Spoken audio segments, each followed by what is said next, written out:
Welcome back to world famous kitchen food. ఈరోజు మనం Vinayaka Chavithi special recipe మనం ప్రిపేర్ చేసుకోబోతున్నాం. తప్పకుండా ట్రై చేయండి. ఈ పాయసం చాలా టేస్టీగా ఉంటుంది. చాలా హెల్దీ అయినటువంటి ఈ ప్రసాదం, ఈ పాయసం రెసిపీని మీరు కూడా ట్రై చేసి ఎలా ఉందో కామెంట్ అయితే చేయండి.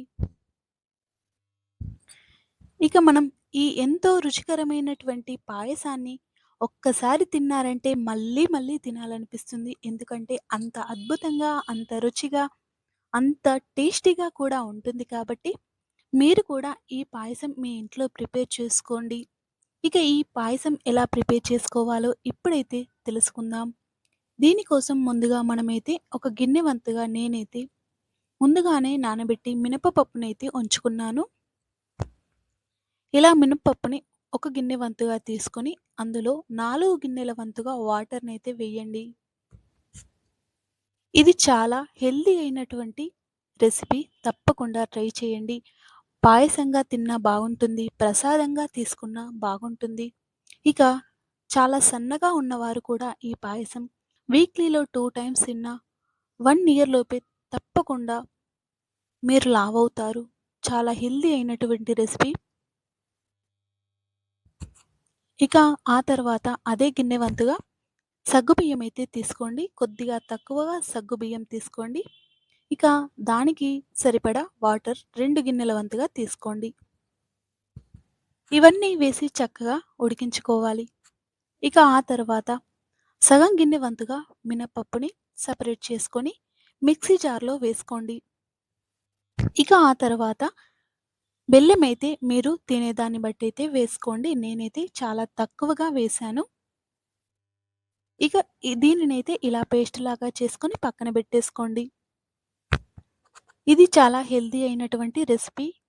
మనకు ఈ రైనీ సీజన్‌లోనే ఈ రెసిపీని ఎక్కువగా తినాలి. ఎందుకంటే మినపప్పు ఎక్కువగా వేడి చేస్తుంది కాబట్టి ఈ రైనీ సీజన్‌లో ఎక్కువగా మినపప్పుని వాడతారు. చూసారు కదండీ! ఇలా మనం చక్కగా ఉడికించుకోవాలి. ఇక ఆ తర్వాత మరొక గిన్నెలో ఇలా జీడిపప్పుని తీసుకోండి.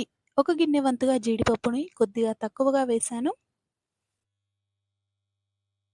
ఇలా జీడిపప్పు తీసుకున్న తర్వాత అంతే క్వాంటిటీలో బాదం పలుకులను కూడా వేసుకోండి. ఇలా వీటన్నింటినీ కూడా మీరు చక్కగా మిక్సీలో వేసుకొని చక్కగా పేస్ట్ లాగా చేసుకోండి. ఇది చాలా హెల్తీ అయినటువంటి రెసిపీ. చాలా త్వరగా బ్లడ్ అనేది ఇంప్రూవ్ అవుతుంది. ఇలా మీరు వీక్లీలో 2, 3 టైమ్స్ మీరు తీసుకోవచ్చు. కానీ ఈ రెసిపీని మీరు వీక్లీలో 2, 3 టైమ్స్ తీసుకుంటే వాటర్ అనేది ఎక్కువగా తాగండి.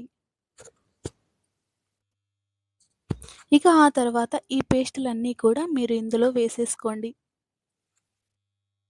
ఈ పాయసం అయితే చాలా అంటే చాలా బాగుంటుంది. మనకైతే వినాయక చవితి రాబోతుంది. ఆ రోజు కనుక ఈ పాయసాన్ని మీ ఇంట్లో ప్రిపేర్ చేశారంటే ఒక్కరు కూడా వదిలిపెట్టకుండా ప్రతి ఒక్కరు చాలా అంటే చాలా ఎక్కువగా తాగేస్తారు. ఎందుకంటే అంత రుచిగా ఉంటుంది కాబట్టి. ఇక ఆ తర్వాత చివర్లో ఇలా నెయ్యిని కూడా వేసుకోండి. ఇలా నెయ్యిని కూడా వేసేసుకొని చక్కగా మనం ఉడికించుకోవాలి. మనం వేస్తున్నటువంటి పేస్ట్ అనేది కంప్లీట్‌గా మనకు ఉడకాలి. మినపప్పు ఉడకకుండా మాత్రం తినకండి. ఎందుకంటే అది చాలా హెల్తీగా ఉండదు కాబట్టి. మినపప్పు పూర్తిగా ఉడికిన తర్వాత మనకు ఇలా చిక్కగా వచ్చే వరకు ఫ్రై చేసుకోండి. మీకు వీలైతే షుగర్ తక్కువైతే గనక పటిక బెల్లం మాత్రమే వేసుకోండి. చూసారు కదండీ! చాలా టేస్టీగా ఉండేటువంటి ప్రసాదమైతే, పాయసమైతే ప్రిపేర్ అయిపోయింది. మీరు కూడా ఈ వినాయక చవితి రోజు చేసుకొని ఎలా ఉందో కామెంట్ అయితే చేయండి. ఇక ఈ వీడియో నచ్చితే లైక్ చేయండి, షేర్ చేయండి, సబ్స్క్రైబ్ చేసుకొని కామెంట్ బాక్స్‌లో కామెంట్ అయితే చేయండి. చూసారు కదండీ! చాలా బావుంది ప్రసాదమైతే.